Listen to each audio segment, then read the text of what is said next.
Maintenant, direction l'Europe médiévale et la naissance de la comptabilité moderne. C'est parti!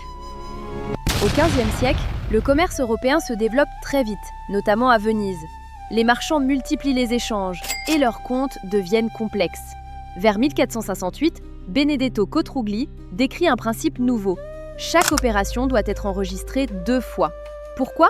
Parce que chaque transaction a 2 effets. Si vous achetez du vin, vous augmentez vos achats, c'est un débit, et vous diminuez votre caisse, c'est un crédit. Les 2 montants doivent toujours s'équilibrer. En 1494, Luca Pacioli publie la Summa de Arithmetica et formalise cette méthode. Ce système, appelé partie double, devient la base de toute la comptabilité moderne. Quand les usines apparaissent et que les entreprises grossissent, il faut des règles communes. Chaque pays crée alors son plan comptable pour structurer les comptes, suivre les dépenses et calculer les bénéfices. La comptabilité devient un langage professionnel, indispensable pour piloter les entreprises. Puis vient le commerce international. Les entreprises travaillent entre continents. Les investisseurs circulent d'un pays à l'autre. Il faut un langage comptable commun. C'est ainsi que naissent les normes IFRS, utilisées dans de nombreux pays.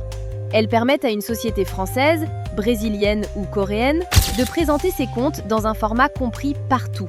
La comptabilité est devenue une langue mondiale, née de besoins très simples il y a des milliers d'années. Voilà l'histoire de la comptabilité.